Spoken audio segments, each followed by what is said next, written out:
Halo Sobat TI, kembali lagi dengan saya Hekel bersama acara podcast Berdering bersama Industrial Engineering. Di sini saya bersama Bang Amar. Coba Bang perkenalkan diri Bang. Oke, bismillahirrahmanirrahim.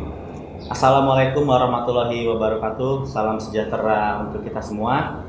Semoga rekan-rekan sekalian selalu dalam keadaan sehat selalu. Oke, izinkan saya perkenalkan diri. Nama saya Amar Fat Sutarwo. Saya angkatan 2016 dan telah lulus alhamdulillah 4 tahun di tahun 2020. Saya dari jurusan Teknik Industri Otomotif. Sejarah singkat bahwa saya pernah menjabat di HMTI Politeknik STMI Jakarta di periode pertama sebagai staf penelitian dan pengembangan, dan selanjutnya di periode kedua saya menjabat sebagai ketua umum. Mungkin singkat aja ya. Bagus, mantap. Nah, sebelum kita melanjutkan perbincangan nih Bang ya, ada nih krikuruk nih dari program KWU. Nah, krikuruk ini adalah program kerja dari Himpunan Politeknik STMI Jakarta nih Bang ya. Mungkin sekilas aja. Mungkin kita akan masuk ke perbincangan kita tentang PKL dan TA nih Bang. Oke. Kan yang kita tahu nih Bang ya, PKL itu kan pasti ada untuk perkuliahan ini. Saya sebagai mahasiswa dan Bang Amar pernah menjabat nih, pernah sebagai mahasiswa juga nih Bang ya. Pasti akan merasakan PKL itu kayak gimana sih Bang. Nih, pada awalnya nih Bang ya, pas lu masuk nih. Kayak apa sih PKL itu Bang? Apakah ini kayak lu pernah ngerasa kesulitan nggak sih Bang dalam mencari PKL itu? Mencari tempat PKL gitu maksudnya. Iya, kurang lebih kayak gitu Bang. Jadi sebenarnya ini sih yang harus jadi momentum buat kita gitu. Di saat memang kita sudah di depan mata akan melaksanakan PKL, maka kita harus bersiap diri gitu. Kita nggak bisa yang namanya terlalu berleha-leha. Maka sebab itu, jika dari saya, baiknya itu mungkin kita mempersiapkan diri dulu nih. Kita PKL ini semisal di bulan apa gitu. Kalau waktu gua PKL itu di bulan Januari. Nah, itu gua mensiasatinya ya dengan ya gua coba mencari tempat PKL itu dari jauh-jauh hari gitu. Mungkin bisa sekitar ya 3 bulan atau bagusnya lagi lebih, atau ya mungkin jangan sampai terlalu mepet lah sama bulan dimana kita akan melaksanakan PKL sendiri sesuai dengan kalender akademik kampus. Maka dari itu kita harus bisa make sure bagaimana penjadwalan kita gitu. Nah, oleh sebab itu maka kita harus buat treatmentnya dalam artian di saat memang kita lagi kuliah kan, di saat itu kita gimana caranya ngambil lah kesempatan dari sisi waktu itu. Waktu yang kita punya itu untuk apa? Untuk kita mencoba mencari tahu apa sih yang ingin kita dapatkan gitu perusahaannya ya. Semisal gua dulu pernah nyoba di Aisin. Aisin itu adalah salah satu perusahaan, yaitu masih di bawah naungan Astra. Jadi saat itu gua coba untuk melamar ke sana, akan tetapi saat itu ya masih belum beruntung karena masih belum dapat. Itu gua ngelamar di sekitar hamin 4 bulan lah. Itu hamin 4 bulan ya, dan belum dapat. Nah, kebetulan waktu itu kejeda karena sempat ada urusan, sampai akhirnya dimana gue coba cari peruntungan dengan mengambil kesempatan yang pernah coba gue manfaatkan dari saat gue menjabat di himpunan, terutama pas saat dijadi ketua gitu. Karena saat itu gue menjalankan acara seminar, dan itu mengundang salah satu pembicara, yaitu Presiden Direktur dari PT Komatsu Indonesia. Itu salah satu perusahaan swasta dari Jepang yang bergerak di bidang industri alat berat. Nah, saat itu akhirnya bagaimana ya, gue bingung nyari tempat PKL itu. Akhirnya gue coba untuk karena gue dulu pernah punya pengalaman, pernah ngadain kegiatan bareng sama PT itu. Akhirnya gue cobalah untuk mengirimkan lamaran ke PT tersebut gitu. Pastinya nggak mudah, akan tetapi ya dengan niat, dengan doa, dan dengan segala usaha yang kita punya, gua rasa kalau misalnya emang kita sungguh-sungguh, kita udah netepin niat kita, insya Allah sih kedepannya bakal berjalan baik. Sama kayak saat itu, alhamdulillahnya waktu itu banyak lah yang ngebantu gua gitu, seperti dosen-dosen di kampus kita terutama ya. Nah, itu alhamdulillahnya ngebantu gua lah untuk bisa mencapai titik di mana gue diterima di PT Komatsu Indonesia selama 6 bulan seperti itu. Mungkin kayak kita melanjutkan ya bang, kan kata lu nih bang ya, kita harus mempersiapkan ya bang.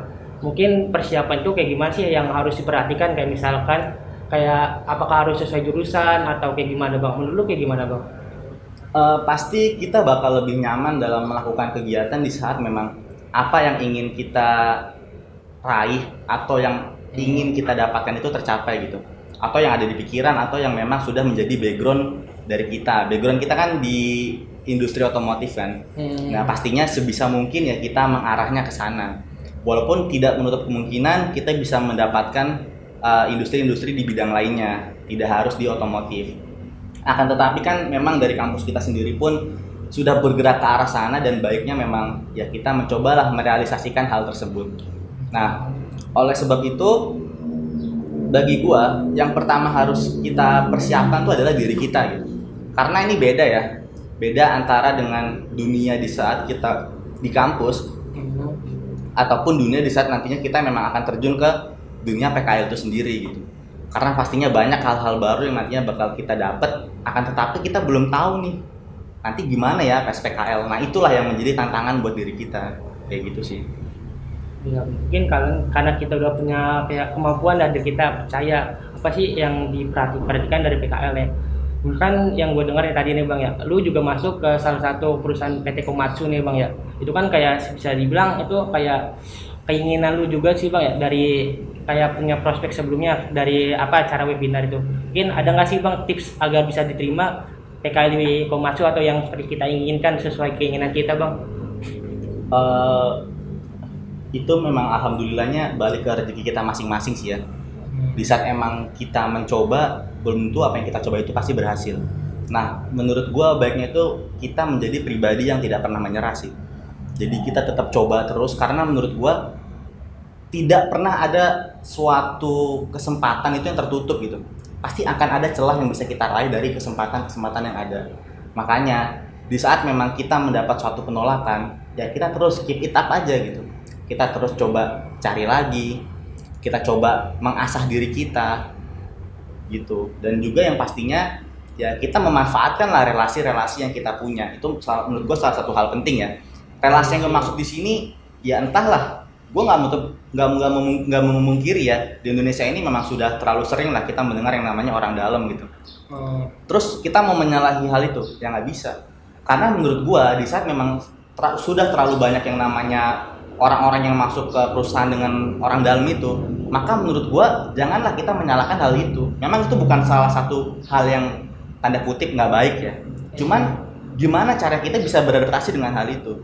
Entahlah, mungkin kita bisa jadi ya kita mencari orang dalam itu juga. Bagaimana untuk mencarinya? Ya entah kita dengan mengikuti organisasi, atau entah dengan kita dekatlah dengan dosen-dosen, atau ternyata kita punya sanak saudara nih atau keluarga yang memang sudah bekerja di perusahaan tersebut. Syukur-syukur emang bergeraknya di industri otomotif. Akan tetapi kan nggak semua orang itu punya hal tersebut kan. Nggak semua orang punya yang namanya privilege itu. Nah makanya jangan sampai kita terlalu terpaku akan hal itu. Maka dari sini ya sekarang menurut gua dunia digital atau dunia informasi udah cukup gampang lah kita raih gitu ya. Tinggal kita buka aplikasi-aplikasi yang emang sekarang itu khusus untuk mencari kerja, seperti ada yang namanya Jobstreet, lalu ada LinkedIn, lalu ada Indeed, atau hal-hal lainnya lah. Ya kita sekarang anak muda, gimana cara kita harus siap lah untuk hal tersebut gitu. Jadi jangan sampai kita malas dan sampai kita nyerah gitu. Gue yakin di saat emang kita mau berusaha dan di saat kita emang sudah ada niat dan diiringi dengan doa, gue yakin sih apa yang ingin kita raih itu insya Allah bisa tercapai gitu. Bagus juga sih. Tapi ada nggak sih bang pas lu pengalamannya dulu nih pada awal nyari PKL nih bang ya, pernah nggak sih lu kayak ngelamar di perusahaan mana-mana aja? Apakah lu sekali ngelamar langsung diterima atau pernah ditolak dari perusahaan yang lain bang? Kalau penolakan sih ya pasti dapat lah penolakan ya. Cuman ya itu tadi sih, bagaimana respon kita terhadap penolakan itu. Apakah kita hanya berdiam diri atau kita hanya menunggu jemputan nih? Sedangkan untuk menunggu jemputan belum tentu perusahaan tahu kita. Belum tentu juga kita akan disalurkan nih oleh pihak kampus ataupun pihak lainnya gitu. Dan ya menurut gua sih baiknya gitu ya, di saat emang kita sudah ingin mengarah ke sana, ya baiknya kita coba pikirkan dulu matang-matang lah. Jangan sampai kita hanya bertindak gegabah gitu. Dalam artian ya kita hanya selalu melihatnya dari sisi-sisi yang kita kurang yakin gitu. Paling itu sih. Oh, iya sih ya. Jadi kita punya punya perasaan keinginan dari ke diri kita sendiri ya. Apakah kita bisa privilege ke tempat perusahaannya tersebut apa tidak ya Bang ya? Ya pasti sih. Ya intinya sebelum kita akan masuk ke dunia PKL kita persiapkan diri dulu, kita sih yang penting. Entah kita persiapkan perusahaannya, ya kita coba runtutin lah selama ini dari historical kita ini ada gak sih yang kira-kira tuh bisa kita manfaatkan, seperti ya kalau kita anak organisasi nih, kita pernah ngejalanin suatu acara dan si orang ini emang ternyata punya perusahaan atau dia punya kenalan perusahaan yang mungkin kita bisa memanfaatkan jalur-jalur itu. Mungkin ya Bang ya, pada awal PKL ya, paling kan namanya juga PKL ya, pasti ada orang-orang lingkungan baru, orang-orang baru. Ada nggak sih rasa canggung dari lu sendiri Bang pada awal pertama kali masuk PKL itu Bang?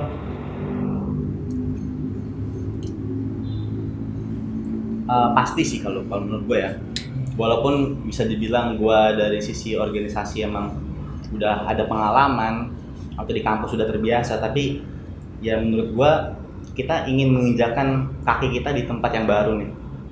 Gue jujur waktu itu gue canggung gitu, tapi kalau ditanya gimana cara ngatasinya itu, ini sebenarnya balik ke gimana caranya dari diri kita masing-masing gitu ya. Cuman kalau gue waktu itu gimana cara ngatasinya biar nggak canggung, ya pertama tebel muka sih kalau gue. Tebel muka dalam artian ya kita nggak perlu malu gitu. Ya intinya kalau ada hal yang kita nggak tahu, jangan sampai kita diem aja. Kita bisa coba tanya. Atau kalau ada yang emang kita bingung, ya tanya lagi gitu. Intinya menurut gue sih ya banyak lah peribahasa yang bilang malu berlari saat di jalan. Ya menurut gue tuh works kalau misalnya emang nanti kita di dunia kerja gitu atau di dunia PKL gitu, karena kan nggak semuanya itu kita bakal yang namanya langsung diarahkan gitu. Mungkin bisa aja kita langsung disuruh terjun ke lapangan kayak gue waktu itu. Gue langsung disuruh ke lapangan dan otomatis bingung kan gitu, ini gue mesti ngapain gitu. Cuman disitu kan kita banyak operator kan, ya kita mungkin bisa lah memanfaatkan dari sisi operator, seperti kita coba tanya-tanya lagi ngapain, atau mungkin kalau emang kita mau mendekatkan diri kita lebih jauh lagi, ya kita coba bantuin mereka untuk sebatas pengenalan di awal gitu. Nah nanti setelah dari situ setiap hari kita ngasih report ke atasan kita lah di tempat terkait gitu. Jangan sampai kita hanya sebatas kita ke lapangan tapi kita nggak ada report gitu, yang ada malah jadi suatu bentuk pertanyaan nantinya dari sisi atasan kita, karena kan atasan kita juga butuh tahu kan perkembangan kita sudah sejauh mana. Ya gitu sih intinya. Kalau untuk hari pertama canggung pasti, cuman gimana cara ngatasin kecanggungannya itu sih kalau bagi gue ya cukup dengan tebal muka aja sih. Ibaratnya nggak perlu malu, nggak perlu takut, ya tetap lakuin aja yang emang udah kita rencanakan gitu sih. Intinya baiknya sih sebelum kita melakukan sesuatu, kita bikin suatu gancar gitu atau suatu bentuk rangkaian kegiatan kita lah. Misal hari ini kita mau ngapain, hari besok kita ngapain. Jadi biar nantinya itu apa yang ingin kita lakuin atau ingin aktivitas kita buat selanjutnya itu nggak ada yang namanya berulang gitu. Karena kan kita di sini tahapnya belajar kan.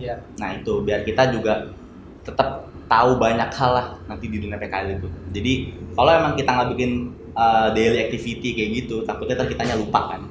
Ntar malah kita kesini lagi gitu. Menurut gue sih kurang bagus sih kalau kayak gitu. Karena untuk kita tahu suatu permasalahan nanti di PKL, menurut gue kita harus tahu dulu gambaran umumnya itu di suatu bentuk ruang lingkup itu gitu. Terus Mungkin ya Bang, kayak pertama kali PKL kan sih canggung ya. Terus kata lu juga bilang kalau kita kayak terjun langsung ke lapangan kayak membantu operator gitu.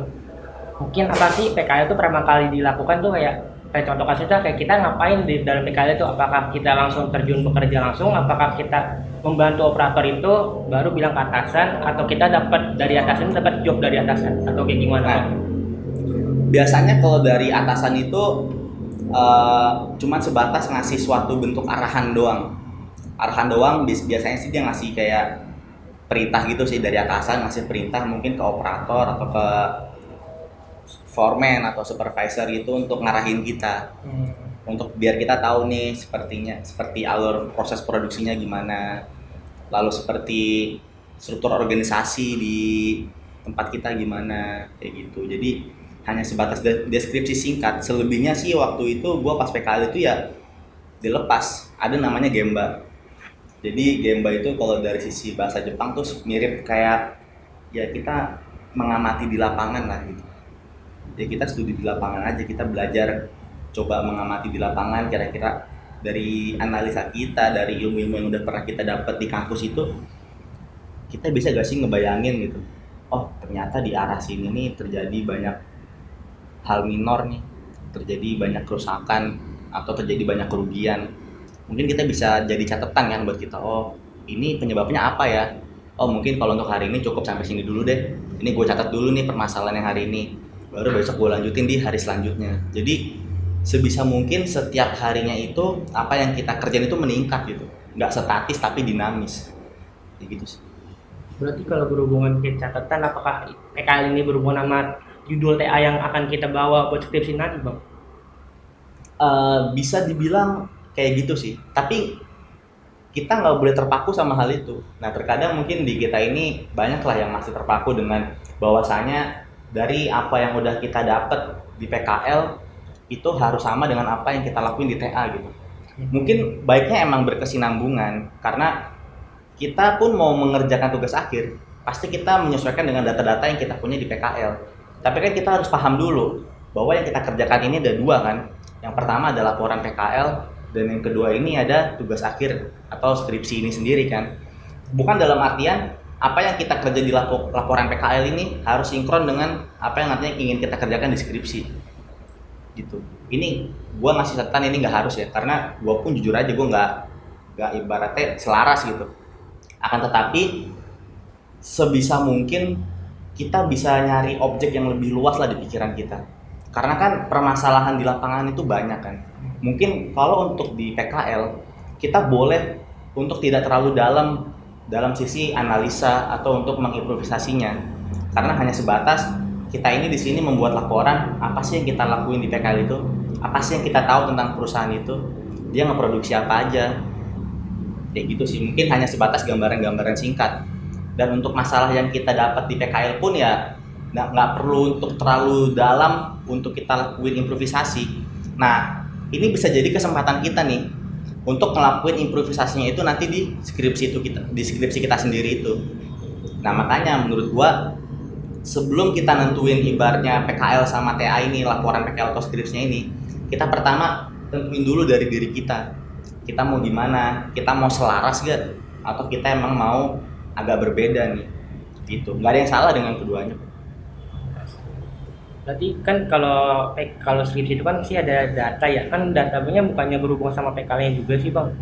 Mungkin kalau cara nyari datanya itu apabila nih, Bang, kalau tidak selaras, itu cara nyari kayak gimana, Bang? Kalau data kan itu pertama ada dua tipe ya. Ada data primer, ada data sekunder. Nah itu untuk nanti ya bisa lah kita coba searching di internet, data primer itu apa, data sekunder itu apa, ya kan. Intinya data-data itu bisa kita dapat lewat jalur primer. Jalur primer itu adalah data-data yang bisa kita dapat lewat pengamatan kita secara langsung, seperti interview, atau kita terjun ke lapangan dan lalu kita catat, atau kita menghitung sendiri, itu bisa disebut data primer. Kalau data sekunder itu data-data yang kita dapat dari perusahaan. Semisal gini, perusahaan ini udah punya data untuk ini dan kita butuh, kita tinggal minta, itu bisa disebut data sekunder. Jadi data yang sudah dimiliki oleh perusahaan. Nah, untuk data-data itu sendiri, kita harus menyesuaikan dulu nih. Makanya sebelum kita nentuin laporan PKL judulnya apa, skripsi judulnya apa, kita harus banyak membaca dulu. Misal kita mau ngambil tentang PPIC, arahnya ke sana. Nah, untuk kita bisa ngelakuin terkait PPIC ini, kita tuh butuh data apa aja yang buat kita nanti olah gitu.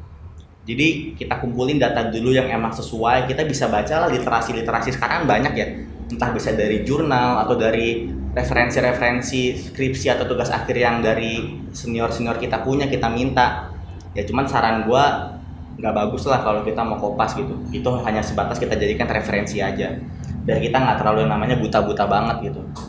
Nah kayak gitu, jadi nanti kita lihat dari situ, oh ternyata kalau misalnya kita mau uh, apa namanya, misalnya kita mau coba buat laporan PKL atau tugas akhir yang emang arahnya ke PPIC, oh ternyata data yang dibutuhin ini. Jadi kita catat tuh.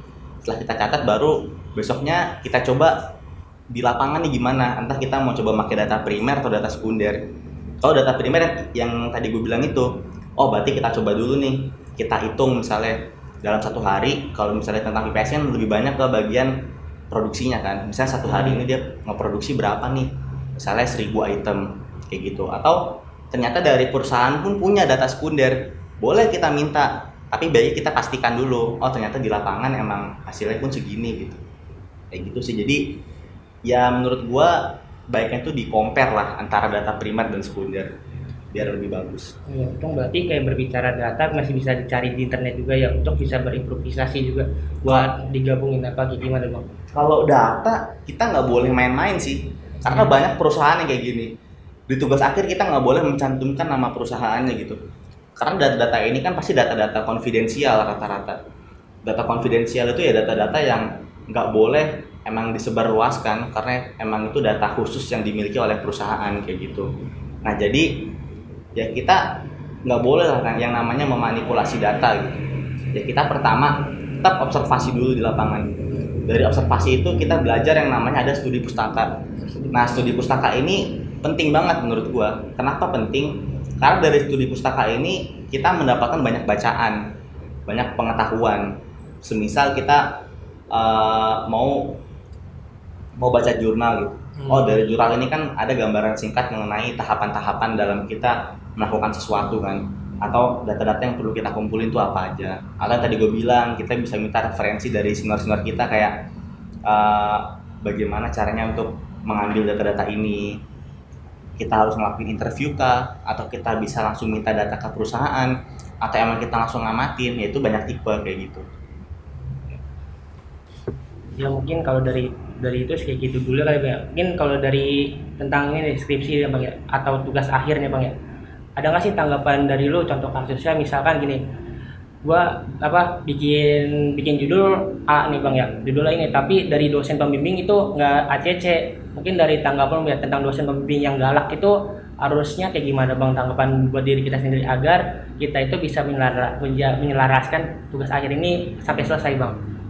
Intinya sih gini ya, gue percayalah setiap dosen pembimbing itu nggak ada yang mau anaknya itu terjerumus gitu. Gue yakin. Semisal emang dosen pembimbing kita mengarahkan kita untuk mengganti judul atau mengganti metode, ya kita pertama harus lihat dulu nih, emang yang kita kerjain udah sesuai. Ya kita introspeksi diri kita dulu lah gitu. Jangan sampai kita langsung ngejudge bahwa si dosen ini ternyata kayak ngerusuin kita gitu. Kita udah pengennya ini kok malah dirusuin gitu. Padahal bisa jadi malah emang kita yang salah dan emang kita harus ubah gitu. Makanya menurut gua jangan terlalu kaku lah gitu. Sebisa mungkin kita fleksibel gitu, karena ya gue yakin setiap dosen pembimbing itu nggak mungkin mengarahkan anak bimbingannya itu buat menjerumus gitu. Ya jadi makanya menurut gua saat emang kita mau ngelakuin sesuatu, baiknya itu kita konsul juga. Bu, saya tadi di perusahaan dapat data ini nih Bu, kira-kira dari data yang saya dapat ini bisa diolahnya kemana ya Bu ya gitu. Semisal dari dosen itu bilang, oh ini bisa nih ke overall equipment effectiveness atau OEE gitu. Nah terus lu bisa tanya lagi tuh, kira-kira kalau untuk OEE itu data yang masih kurang apa lagi ya gitu. Cuman itu tadi yang gue bilang, belum tentu si dosennya ini pun ya dalam tanda kutip berbaik hati gitu untuk langsung menjelaskan apa yang kita pertanyakan gitu. Mungkin ada beberapa dosen yang ingin kita tuh cari tahu sendiri dulu.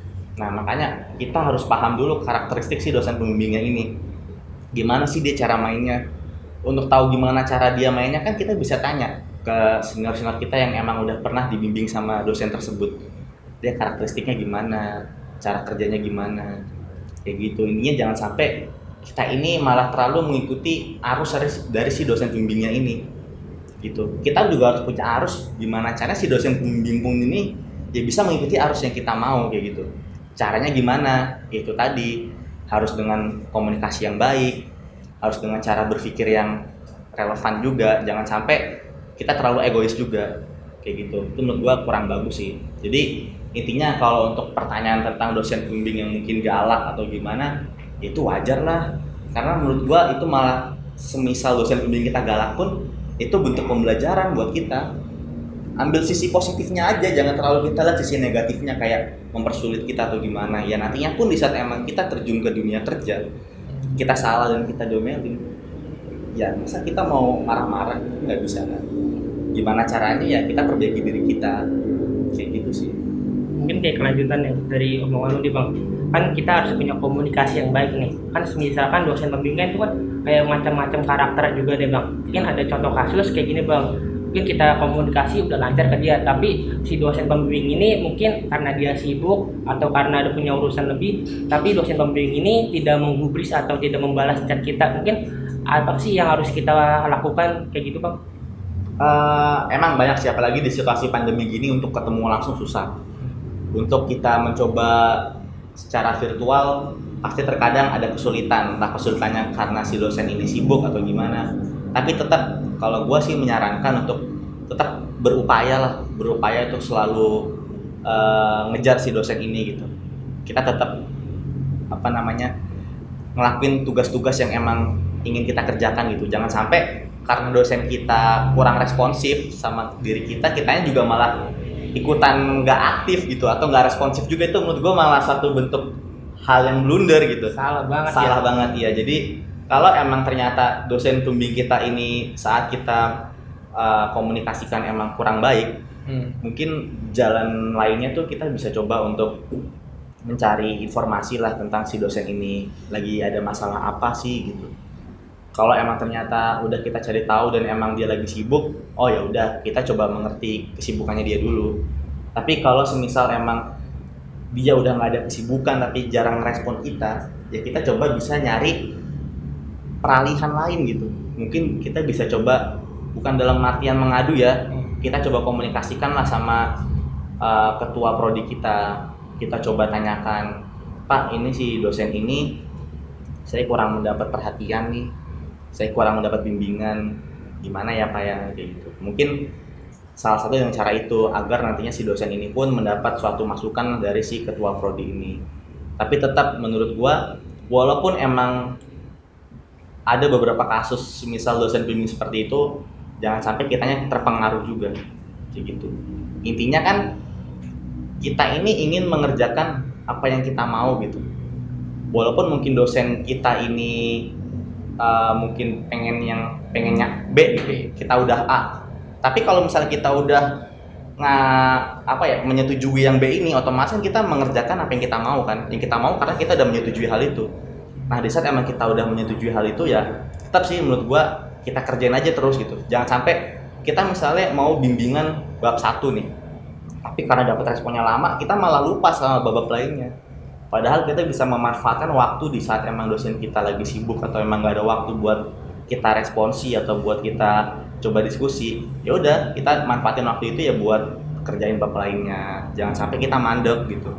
Jadi untuk tahu gimana caranya kita ngerjain bab selanjutnya kan kita sekarang udah banyak lah. Kayak tadi yang gue bilang, kita bisa baca-baca dari jurnal atau dari e-book atau dari referensi tugas akhir dari senior yang kita punya. Itu kan udah gampang lah sekarang.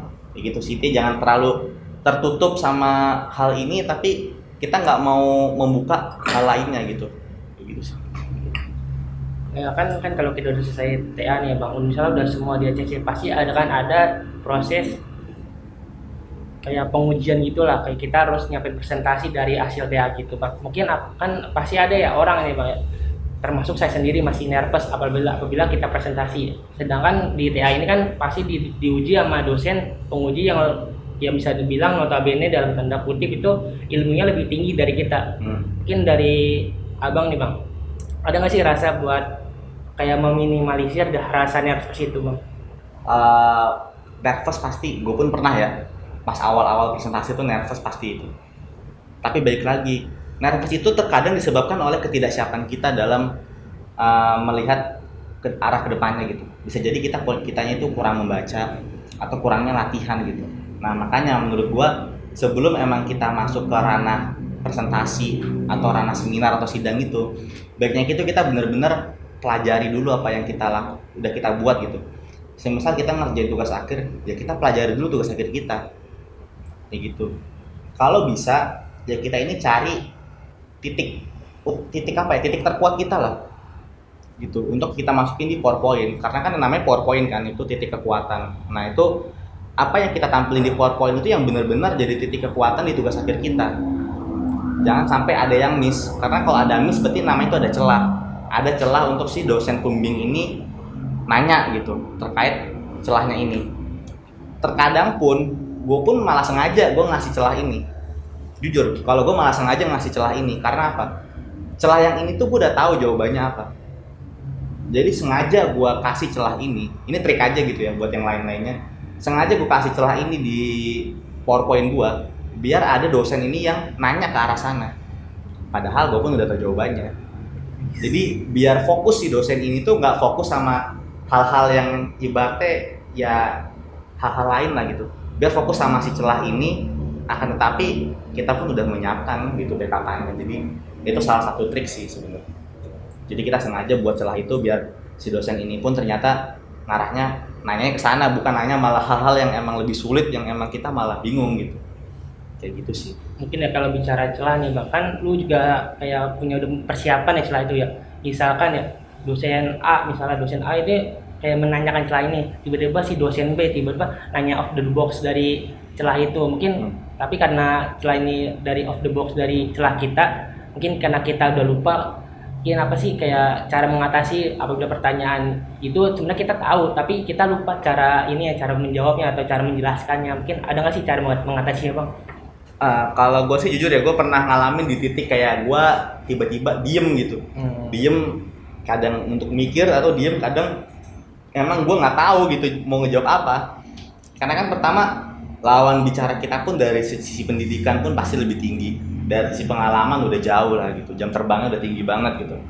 Makanya terkadang di saat emang gue nggak tahu dan emang dari sisi dosen ini pun sudah menanyakan hal-hal yang emang sudah cukup baik gitu, ya gue pun terima karena emang gue pun nggak tahu gitu.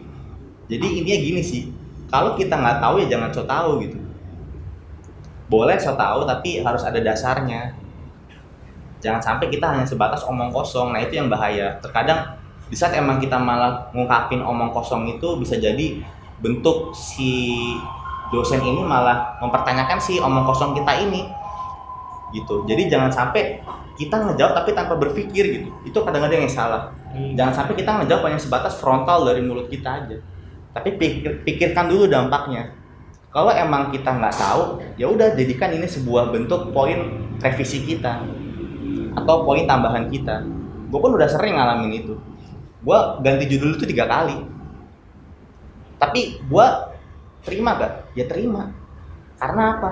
Karena emang apa yang diarahkan sama dosen-dosen ini, ya itu emang sesuai, nggak ada yang salah gitu. Buat apa kita harus menolak masukan itu? Atau bahkan gue pun pernah yang namanya dicecer gitu, lu harus ini. Ya kalau bagi gue relevan, ya gue ikutin. Tapi kalau bagi gue ini kurang sesuai, kalau emang kita bisa ngelawan, ya kita lawan gitu. Kita ini kan calon sarjana kan, di saat itu. Ya kita kalau mau jadi calon sarjana ini, ya kita pikirin dulu lah ntar kita setelah jadi sarjana gitu. Jangan sampai kita dikasih masukan tapi kita nggak mikirin gitu. Oh masukan ini dampaknya apa ya gitu. Apa bakal ngeganggu diri gua atau gimana gitu. Makanya di saat emang kita dapat masukan, kita pikirin dulu nih. Kalau emang masukannya relevan ya kita terima. Kalau misalnya masukannya nggak relevan, kita pertanyakan lagi. Kalau emang ternyata dari si dosen itu maksa, balik ke diri kita lagi nih. Kita mau mencoba untuk menerima apa enggak.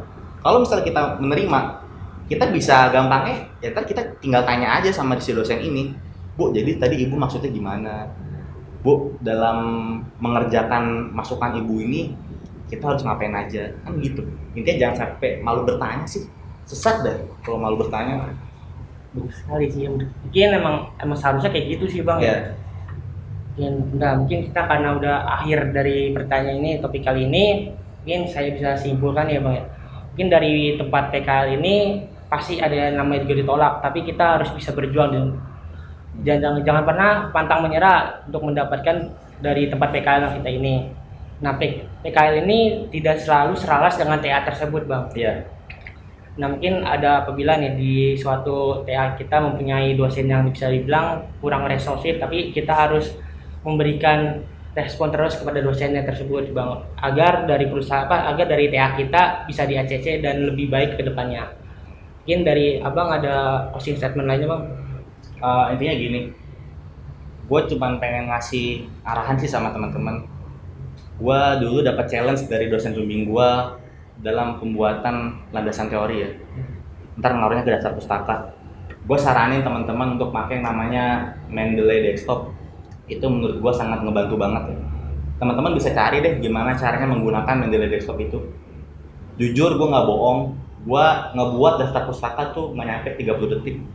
Bahkan cuma sekali klik doang. Sekali gue left klik, itu daftar pustaka gue udah langsung kesusun.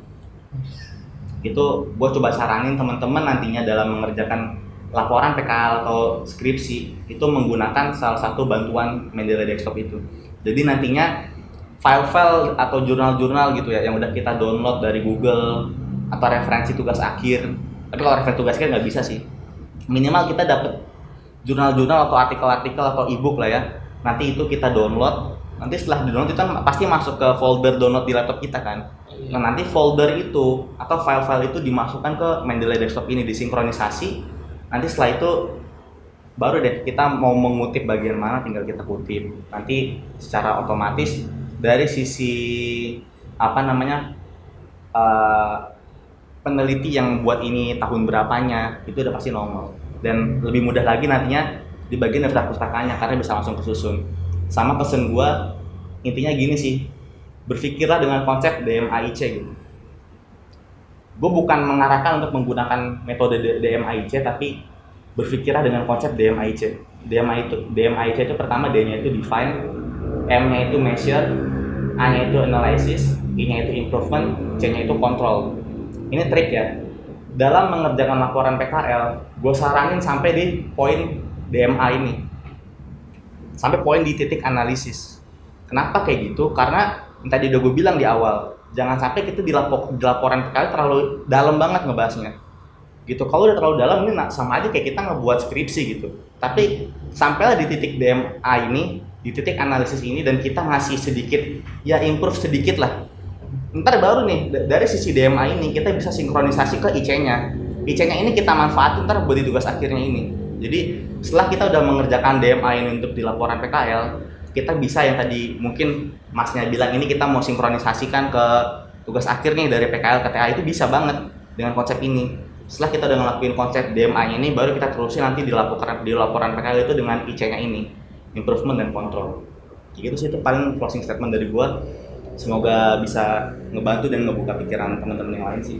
Terima kasih untuk Bang Umar dengan pengalamannya yang sangat membantu kami sebagai mahasiswa untuk lebih mengetahui apa itu PKL dan TA tersebut. Mungkin sebelum kita tutup, kita akan ada jargon nih Bang. Ada slogan salam unity Bang dari HMD ini Bang. Mungkin dari Bang Amar bisa ini Bang. Mungkin nggak apa-apa nih. Nggak apa-apa deh Bang. Nggak apa ya? Iya. Oke, gue udah lama juga sih nggak salam unity. Gue sambil berdiri dong. Biasanya kita sambil berdiri kan.